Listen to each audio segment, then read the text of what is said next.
for us to be tonight than Queens County. The most diverse county in the world.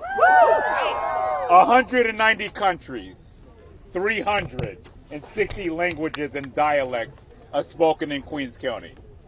And as the proud son of a Jamaican immigrant, I will be known as Donovan Richards tonight. And the first election my father could vote in was for me in 2020 as borough president. Let me say this, but my father didn't vote for me. He voted for Zohran for some reason. He wrote him in because I was a little challenged as a teenager. But let me add this tonight, that this election is high stakes. Yes.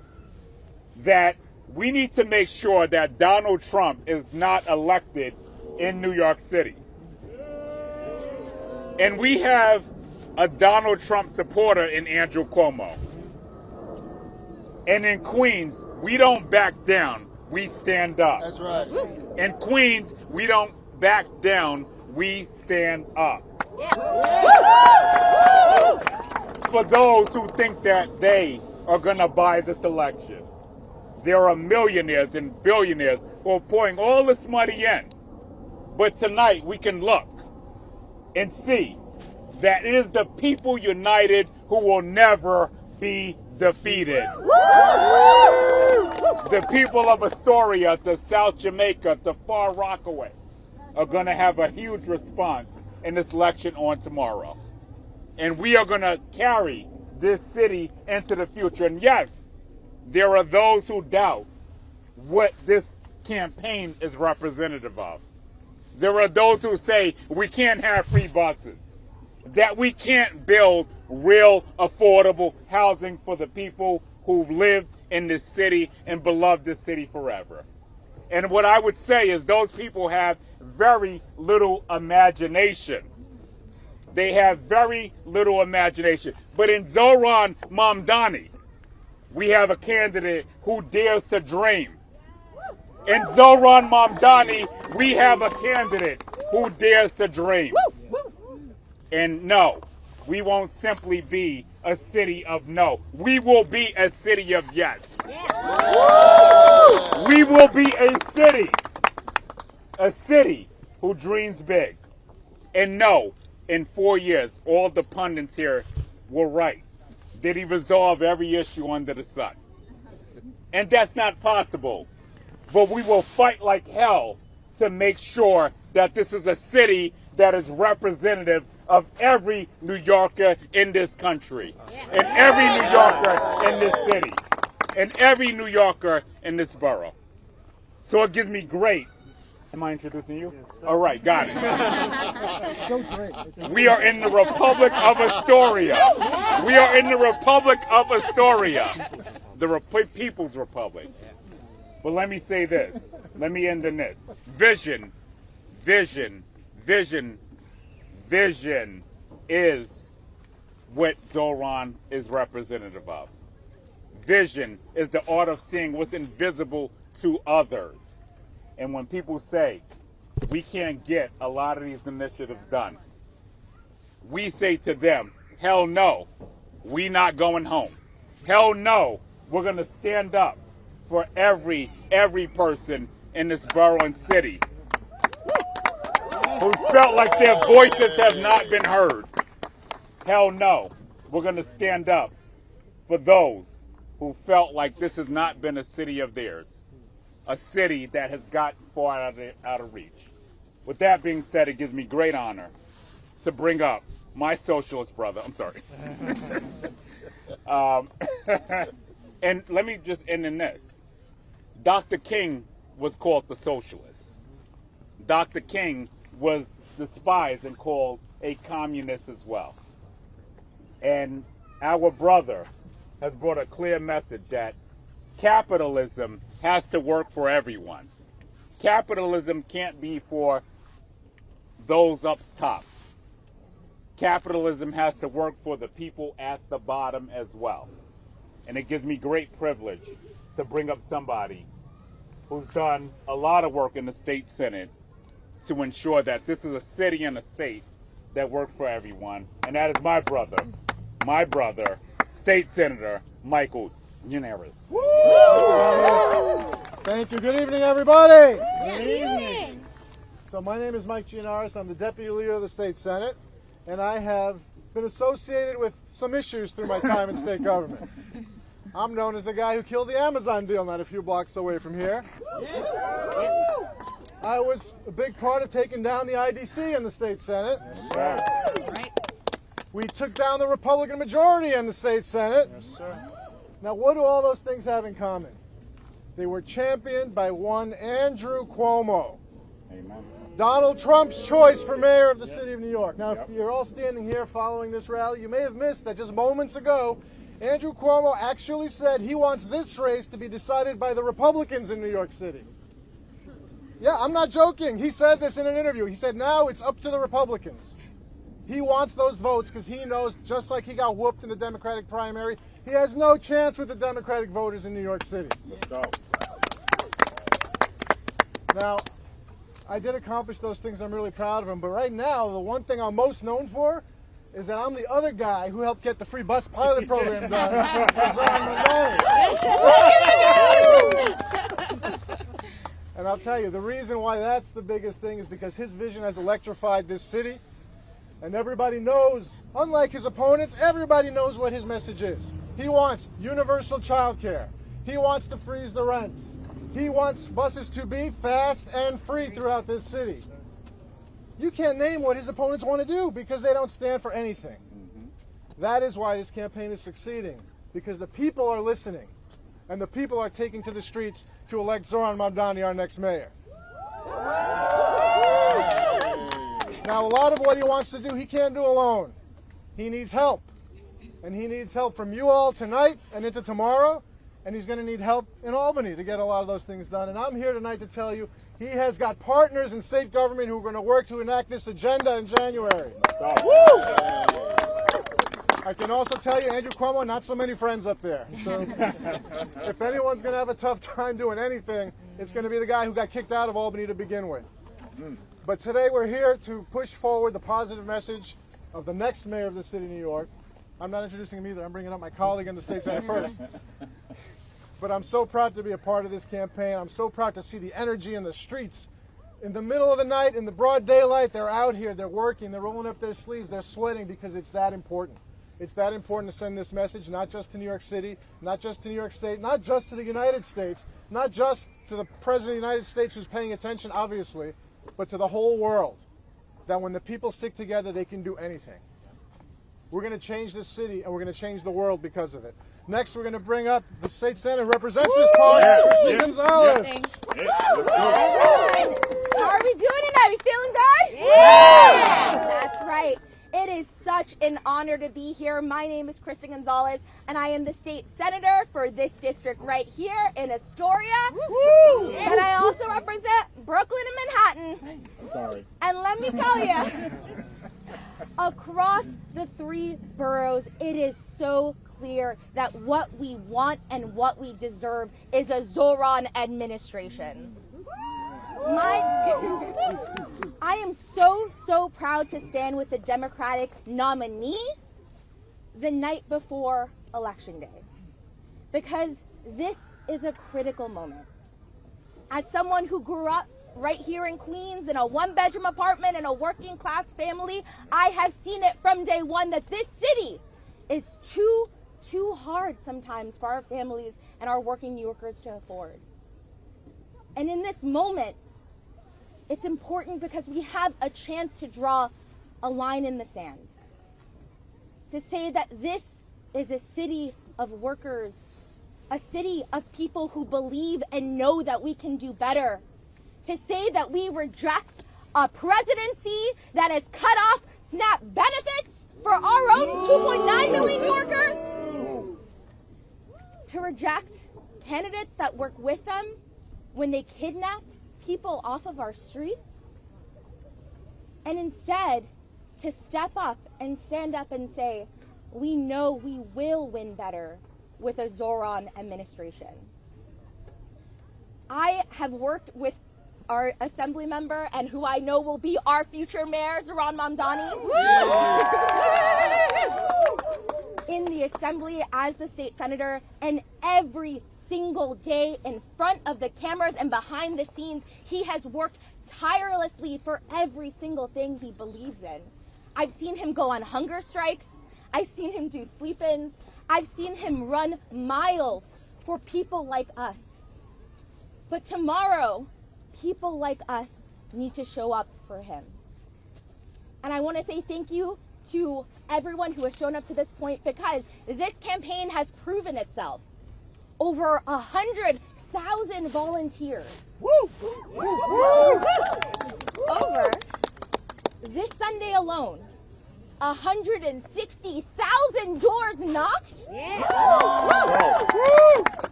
And the most votes in a primary ever in New York City. It is clear that there is a movement behind this campaign, and we have to remember to show up tomorrow at the polls.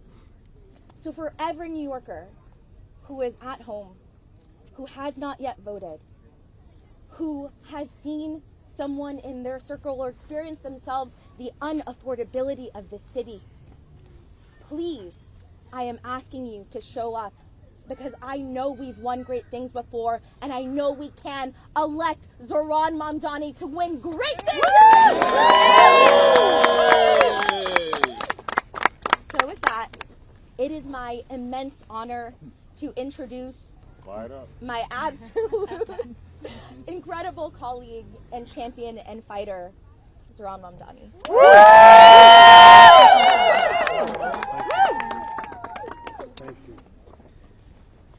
Good evening, everyone. It is such a pleasure to be here with all of you today, to be here alongside our borough president, our deputy majority leader, our state senator, our city councilwoman, and countless volunteers who are here for the final night of canvassing before the election. We know what is on the ballot. But I want to take a moment to speak about who is on the ballot tonight. Donald Trump just put out a statement encouraging New Yorkers, saying they must vote for Andrew Cuomo. We know and have known for months that Donald Trump would favor Andrew Cuomo as the mayor. They share the same donors. They share the same small vision. They share the same sense of impunity. And yet in these final days, what was rumored, what was feared, has become naked and unabashed. The MAGA movement's embrace of Andrew Cuomo is reflective of Donald Trump's understanding that this would be the best mayor for him. Not the best mayor for New York City, not the best mayor for New Yorkers, but the best mayor for Donald Trump as his administration. And for all those who question the feasibility of fighting for working people, we speak often about free buses, which costs about $700 million. I would invite you to look at another man who endorsed Andrew Cuomo today, Elon Musk. Elon Musk, for whom it only took $959 million in tax breaks from Andrew Cuomo when he was the governor for his pet projects to get that endorsement. More money than it would cost to make every single bus free in this city. So the question is not how we will pay for it, but whether we want to pay for it. Yes. And so we know, as you all go out tonight to knock on doors, that the New Yorkers you will find on the other side are New Yorkers who are increasingly feeling afraid of their own place in this city. New Yorkers who question whether they can send their children to school, whether they will be able to afford the next rent hike, whether they can actually get groceries with these SNAP cuts. New Yorkers who know that they are under attack from twin crises of an authoritarian administration on one side and the affordability crisis on the other. And as much focus as there is on polls and on predictions, I want you all to raise your hands for me one last time. If every person who is here to canvass can put their hands in the air, because these are the hands that will decide this election. These are the hands that will cast votes. These are the hands that will knock on doors. These are the hands that will call your neighbors. And these are the hands that have brought us to this point. of making history in this city. Making history to show that when you focus and fight for working people, you can in fact remake the politics of the place that you call home. And I want to thank every person that's here, because though it is tempting in electoral politics to ascribe an achievement to an individual, it is actually of a collective. And you are all the people who made that collective real. You are the New Yorkers who were with me this morning at 6, and the New Yorkers who are with me this evening at 7. The New Yorkers who have been standing alongside this fight for more than a year.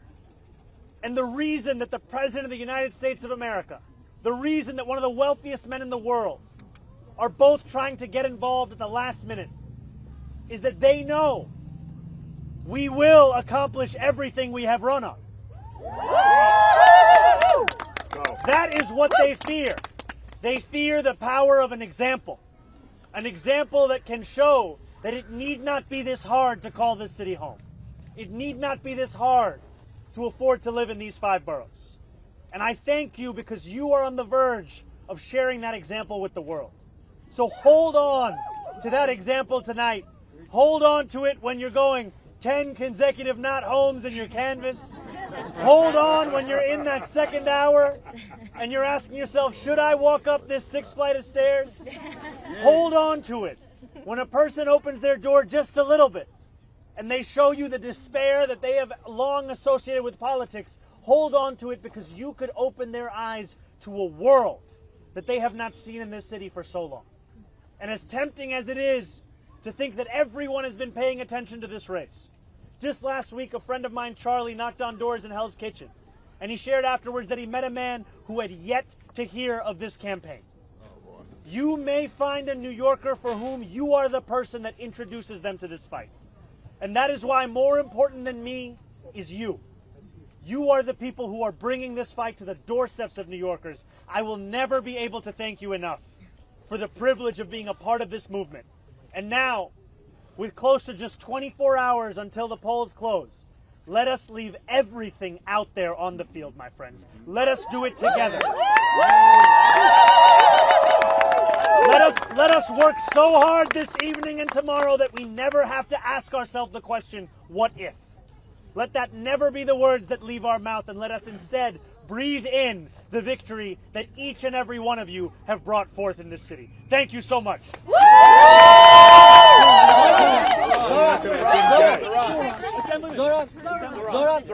Zohran, what would your victory say to Donald Trump and to members of your own party who fear that your politics will harm the party in 26 and 28? Stand in front of the mics, please. Everybody, yes. How are we all doing? Yeah. Better? Okay. This way. Don't worry, guys. It's the last night. Donald Trump ran a presidential campaign with the promise of cheaper groceries.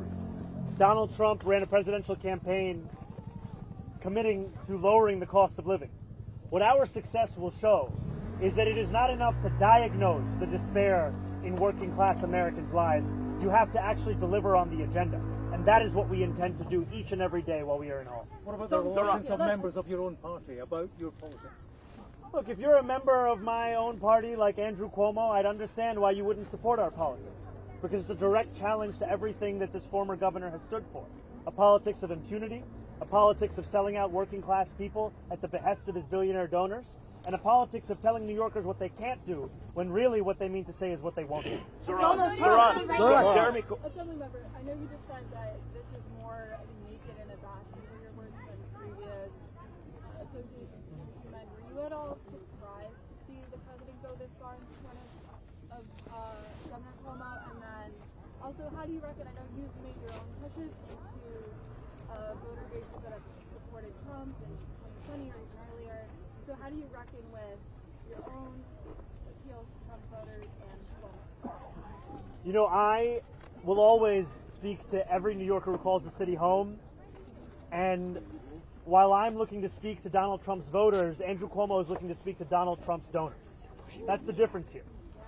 These are New Yorkers who voted for the president in the hopes of having a lower cost of living, and who instead found that their despair was exploited as a means by which to deliver the political prosecution of Donald Trump's enemies, and the enacting of the single largest deportation force in American history. Now, we knew in the primary that Andrew Cuomo was being funded by the same billionaire donors that gave us Donald Trump's second term. I did not, however, anticipate Andrew Cuomo going from being Donald Trump's puppet to being so nakedly his parrot. What he has said in these last few days, these are words that should shock the conscience of New Yorkers. He has said that diversity is a weakness, while forgetting which black host of the TV show he was on he was actually speaking to. He has laughed and agreed when a radio show host said that I would cheer on another 9/11. He has stood alongside the current mayor of this city as that mayor said that he was endorsing Andrew Cuomo to stop a movement that was burning churches in Nigeria, to stop New York City from becoming Europe. And as Deputy Majority Leader Mike Gianaris said, for Andrew Cuomo's closing message to be a call for Republicans to support him, it shows what we have long known, but what he was able to hide while he was in Albany, which is that Andrew Cuomo is interested more in his own power than in living up to the ideals that make so many New Yorkers proud to be Democrats. All right, we're going to go Michael right here. Assemblyman, in his post, Donald Trump very specifically threatened to withhold federal funds, that it is highly unlikely that I will be contributing federal funds other than the very minimum to New York City. If you are elected, that is a very real threat that you're going to have to deal with. How will you address that after you're elected if you win? I will address that threat for what it is. It is a threat. It is not the law. And too often we treat everything that comes out of Donald Trump's mouth as if it is already legal just by virtue of who is saying it. And it is time to finally stand up to the bullies that make these threats, not to become the bullies ourselves.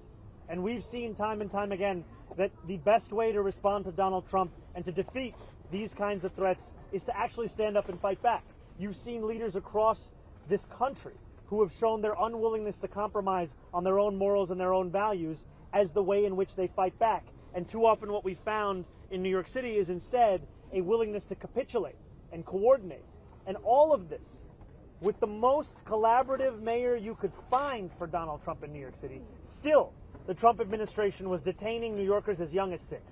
Still, the Trump administration was cutting funding from our schools. Still, the Trump administration was taking $80 million out of our city's budget. And still, the Trump administration was threatening $18 billion in cuts for infrastructure projects. My point here is that even with that collaboration, the threats continue. And so it teaches us all that it's time to actually stand up and name this authoritarian crisis for what it is, and to speak about this funding as not something that Donald Trump is giving us here in New York City. This is something that we are in fact owed in New York City. Zohran, Thank you guys so much. Thank you guys. Thank you guys. For you today. Do you have anything further?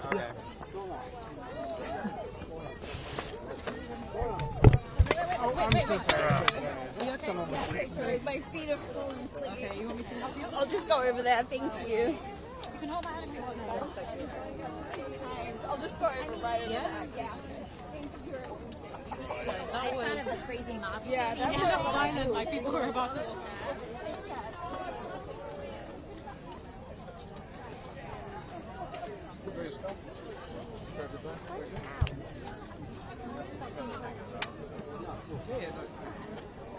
I'm a big guy, Dad. Vas, para que aprenda. Tú que tumbaste nosotros.